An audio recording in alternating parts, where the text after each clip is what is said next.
আমার জীবনটা আমার আর বাড়ি আমার পারে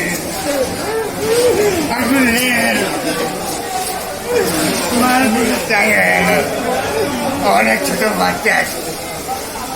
আমার উপরে সঙ্গে আছে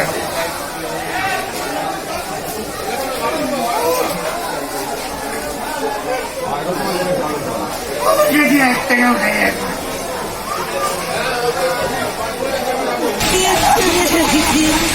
আমি কালকে একবার ভাবলাম দোকানটা খুলে দিয়ে টাকা পয়সা আছে বার করে আনলাম গেলাম দিলাম নামিয়ে চলে আসে পুরো আমার দোকানে যা মাল কত শিখছি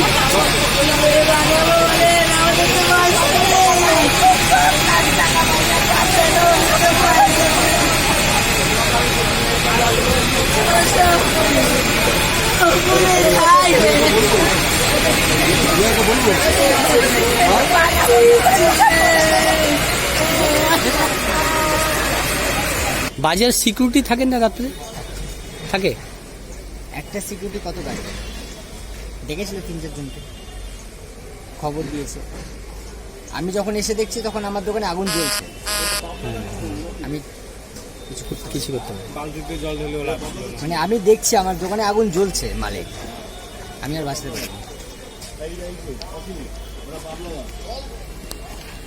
আমার চোখের সামনে আমার সব টাকা শেষ আমি দেখতে পারলাম কিন্তু কিছু করার ছিল না কাল ভোর 3:30 থেকে আমরা স্ট্যান্ড বাই এই বাজারে রয়েছি এক এক করে দোকানগুলো পুড়তে দেখলাম আমরা প্রশাসন কিন্তু তেরম চোখে পড়েনি যদি প্রশাসন তৎপর হতো যদি দমকলগুলো পর্যাপ্ত ঠিক টাইম মতন যদি আসতো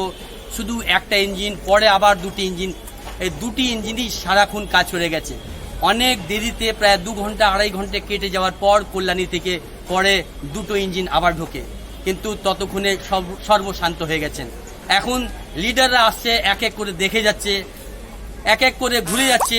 এখন রাজনীতি করার একটা সময় তারা আসছে সান্ত্বনা দিচ্ছে রাজনীতি করতে আসছেন ঘুরে যাচ্ছেন একটা অ্যাসুরেন্স দিয়ে যাচ্ছেন কিন্তু কাজের কাজ কিছু হচ্ছে না যাদের পুড়ে গেছে যাদের সমস্ত কিছু হারিয়ে ফেলেছেন তাদের পাশে কে দাঁড়াবে তাদের হয়ে কি ভাববে তাদের হয়ে কে ভাববে কারো কাছে উত্তর নেই এই অবস্থায় রয়েছে তবে আমরা একে একে করে সবাইকে দেখছি যারাই এসছেন ওই 7টা-8টার পর থেকে এখন পরিদর্শন করতে আসছেন কেমন আছে সব কিছুই তো পুড়ে গেছে কেমন আবার থাকবে তাদের হয়ে কি কারোর কাছে উত্তর আছে কি কোন চ্যানেল আপনারা দেখছেন abtakhabar.com দেখতে থাকুন সঙ্গে থাকুন